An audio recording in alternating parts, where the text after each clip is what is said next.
ये कहानी एक यंग वुमेन साशा से शुरू होती है जो एक टेंट के अंदर अपनी चोट का ध्यान से इलाज कर रही होती है। पता चलता है कि उसने रात एक पहाड़ के बिल्कुल टॉप पर अपने क्लाइंबिंग पार्टनर टॉमी के साथ गुजारी थी।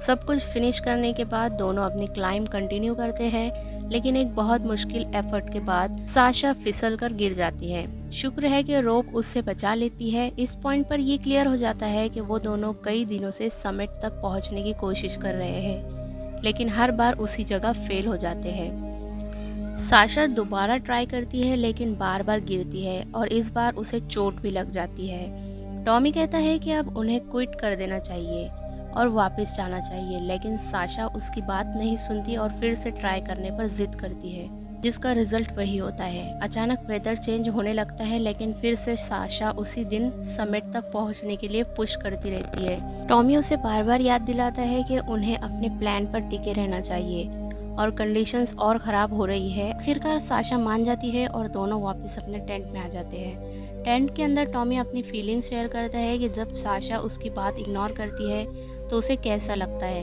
वो समझाता है कि सिचुएशन कितनी डेंजरस थी और क्लियरली सोचना कितना ज़रूरी है।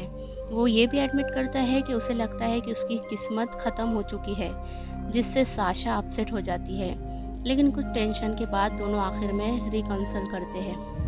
बाद में उसी रात जब वेदर और भी डेंजरस हो जाता है, दोनों डिसाइड करते हैं कि अब नीचे उतरना चाहिए। नीचे उतरने के दौरान टॉमी आगे अकेला जाने का डिसीजन लेता है ताकि रास्ता चेक कर सके।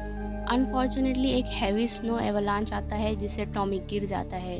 रोब उसे बचा लेती है लेकिन वो बेहोश हो जाता है और उसका वेट साशा को भी नीचे खींचने लगता है। कोई और ऑप्शन ना होने पर साशा रोप काट देती है, उसकी सेक्रीफाइस करते हुए उसे मरने के लिए छोड़ देती है।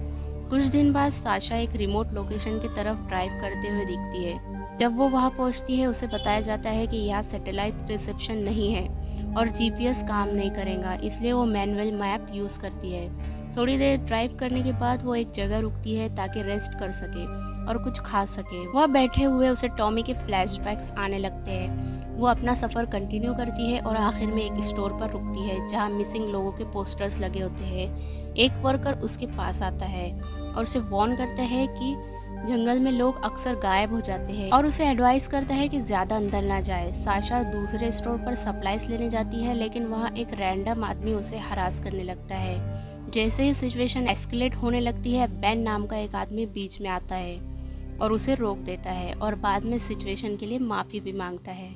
शॉपिंग के बाद साशा अपनी कार के पास वापस आती है। वहाँ वो बेन से दोबारा मिलती है और उसे ग्रैंड अर्लो का रास्ता पूछती है।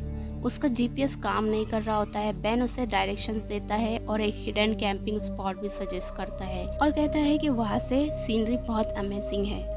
साशा उसकी एडवाइस फॉलो करती है और जब रात होती है वो वहाँ पार्क करके रेस्ट करती है। ज़्यादा देर नहीं होती कि हंटर्स का एक ग्रुप वहाँ आ जाता है और अपना कैंप सेट करने लगता है। साशा अनईजी फील करती है और वहाँ से निकलने का डिसाइड करती है, लेकिन स्टोर वाला वही अजीब आदमी उसके पास आता है और कहता है कि वो सिर्फ फ्रेंडली होने की कोशिश कर रहे हैं। साशा उसे इग्नोर करती है। उसके जाने के बाद वो सोने की कोशिश करती है, लेकिन आवाज़ की वजह से सो नहीं पाती। अगली सुबह वो अपनी जर्नी के लिए रेडी होती है और एक बोट के थ्रू स्ट्रॉन्ग और डेंजरस पानी में निकल पड़ती है। एक टेंस राइड के बाद बोट उलट जाती है, लेकिन वो खुद को संभाल कर आगे बढ़ जाती है। रास्ते में उसे दूसरे लोगों के छोड़े हुए सामान मिलते हैं, लेकिन वो फिर भी आगे बढ़ती रहती है। बाद में वो फिर से कैंप सेट करती है। अगली सुबह उसे दूर से एक डरावनी चीख सुनाई देती है और वो इन्वेस्टिगेट करने जाती है, लेकिन उसे कुछ नहीं मिलता। जब वो वापस आती है तो उसे अपने टेंट के अंदर एक सांप मिलता है। मूव ऑन करने का डिसाइड करते हुए साशा जंगल के और अंदर चली जाती है, जहाँ उसे एक शेल्टर मिलता है जिसमें किसी के रहने के साइंस होते हैं। जब वो आसपास देखती है तो उसे समझ आता है कि ये बेन का ही शेल्टर है, वही आदमी जिसे वो पहले मिली थी। बेन उसे वार्मली ग्रीट करता है और फॉर्मली अपना इंट्रोडक्शन देता है। साशा बताती है कि किसी ने उसका सामान ले लिया है, जिसमें उसका फ़ोन और फूड भी शामिल है। बेन माफ़ी मांगता है और कहता है कि वो लकी है क्योंकि वो हमेशा एक्स्ट्रा सप्लाईज रखता है और उसकी हेल्प करने को तैयार है। ग्रेटफुल होकर साशा उसकी हेल्प एक्सेप्ट कर लेती है और वो उसे खाना भी ऑफर करता है। जब साशा पूछती है कि वो इतना जनरस क्यों है, बेन कहता है कि ये उसकी माँ की वजह से है, जो उसे बचपन में यहाँ लाया करती थी। लेकिन सिचुएशन जल्द ही डार्क हो जाती है जब बेन रिवील करता है कि उसने उसे पिछली रात कैंप साइट पर देखा था और पूछता है कि उसने उन लोगों को चांस क्यों नहीं दिया। साशा अनकंफर्टेबल फील करती है और वहाँ से निकलने का डिसाइड करती है, लेकिन तभी वो नोटिस करती है कि उसका ब्रेसलेट बेन के पास है। वो कैजुअली कहता है कि उसे बस वो पसंद आया। कुछ देर बाद बेन उसका मिसिंग सामान लेकर आता है, लेकिन अचानक वो उस पर एरो पॉइंट करता है और म्यूजिक चला देता है। वो अपना गेम एक्सप्लेन करता है। साशा को एक हेड स्टार्ट दिया जाता है जंगल में भागने के लिए, और जितना टाइम सॉन्ग चलेगा उतना ही उसके पास टाइम होगा। जैसे ही म्यूजिक शुरू होता है, साशा अपना बैग पकड़कर जितनी तेज भाग सकती है भागती है और आखिर में अपनी बोट तक पहुंचकर पानी में निकल जाती है। जैसे ही सॉन्ग खत्म होता है, बेन उसका शिकार शुरू कर देता है। उसकी बोट दोबारा उलट जाती है, जिससे उसे वापस लैंड पर आना पड़ता है। जब वो भाग रही होती है, उसे आवाज़ें सुनाई देती है और वो उन्हें फॉलो करती है, लेकिन वो सिर्फ एक फ़ोन पर चल रहा वीडियो होता है। जब वो डिस्ट्रैक्टेड होती है, बेन एक एरो चला देता है और एक इंटेंस चेस शुरू हो जाती है। एक एरो उसके बैकपैक में भी लगता है, जिससे वो क्लिफ से गिरकर तेज बहते पानी में जा गिरती है। एक ब्रूटल स्ट्रगल के बाद साशा बच जाती है और बाहर निकल आती है।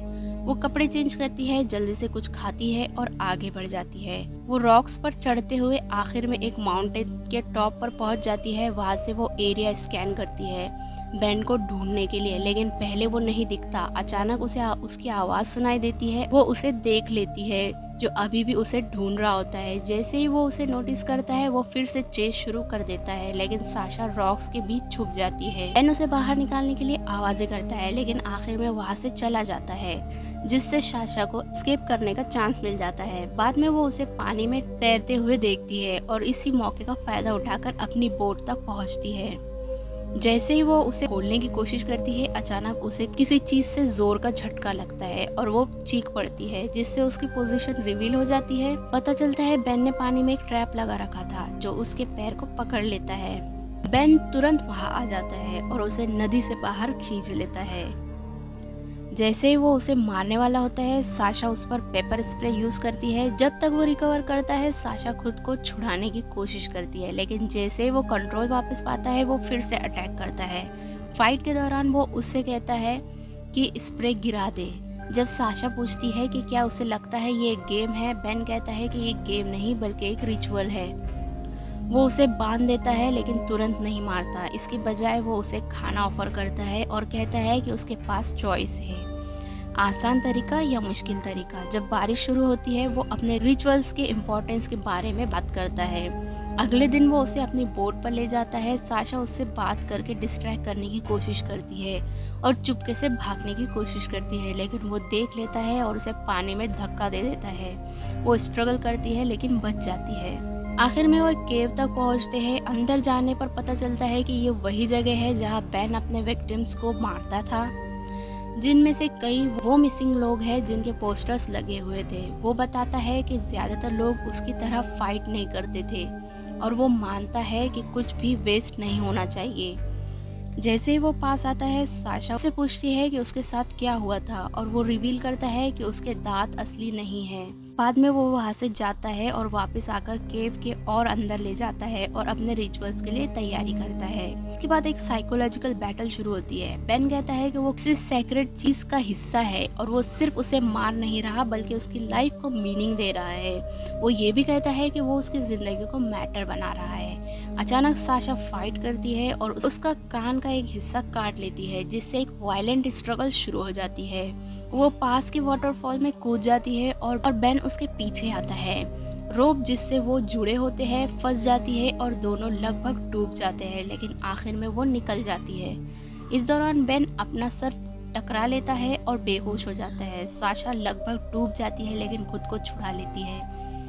जैसे ही वो भागने की कोशिश करती है, बेन होश में आ जाता है। साशा उसे डुबोने की कोशिश करती है, लेकिन वो उसे ओवर पावर कर देता है और लगभग उसका गला दबा देता है। फिर अचानक वो रुक जाता है और माफ़ी मांगता है, उसे छोड़ देता है। साशा उस मोमेंट का फ़ायदा उठाकर फिर से अटैक करती है और एक पत्थर से उसका एंकल तोड़ देती है। साशा खुद भी इंजर्ड होती है, जबकि बेन अपने टूटे हुए पैर के साथ रह जाता है। उस रात दोनों वहीं फंस जाते हैं और बेन धीरे धीरे खून बहने की वजह से वीक होता जाता है। कुछ दिन बाद उसका पैर इन्फेक्टेड हो जाता है। जब जब साशा पूछती है कि सिविलाइजेशन कितनी दूर है, वो कहता है लगभग 12 दिन का सफ़र है। साशा कहती है कि उन्हें आज ही माउंटेन समिट तक पहुंचना होगा, वरना वो बस उसका इंतज़ार करेंगी, वो मर जाएगा और फिर अकेली चली जाएंगी। वो उसे ऑफ़र करती है कि अगर वो उसे फ्री कर दे तो वो उसकी मदद करेंगी क्लाइंब करने में। बेन एग्री करता है, लेकिन कंडीशन ये रखता है कि समिट पर पहुंचने के बाद ही वो उसे छोड़ेगा। दोनों क्लाइंब शुरू करते हैं। साशा लीड करती है। एक पॉइंट पर बेन को कुछ गलत फील होता है और वो उसे नीचे खींच लेता है, लेकिन साशा रिकवर करके आगे बढ़ जाती है। आखिर में वो रोप सिस्टम को मैनिपुलेट करती है और खुद को उससे फ्री कर देती है। एंड में वो उस रोप को छोड़ देती है जो बेन को पकड़े हुए थी, और बेन नीचे गिरकर मर जाता है। अब बिना रोप के साशा को बाकी माउंटेन खुद क्लाइंब करना पड़ता है। गिरने के करीब होने के बावजूद वो हिम्मत नहीं हारती और आखिर में समिट तक पहुंच जाती है। उसके बाद वो जंगल के थ्रू निकलती है और आखिर में कुछ लोकल लोग उसे ढूंढ लेते हैं और उसे वापस राइड दे देते हैं उसी पहले स्टोर तक जहां वो गई थी। वहां वो उसी आदमी से मिलती है और उसे बताती है कि मिसिंग लोगों के साथ क्या हुआ था। कुछ दिन बाद अथॉरिटीज़ केव तक पहुंचती है और बॉडीज़ रिकवर करना शुरू करती है, और आखिरकार उन सब फैमिलीज़ को क्लोजर मिल जाता है जिनके लोग गायब हो गए थे।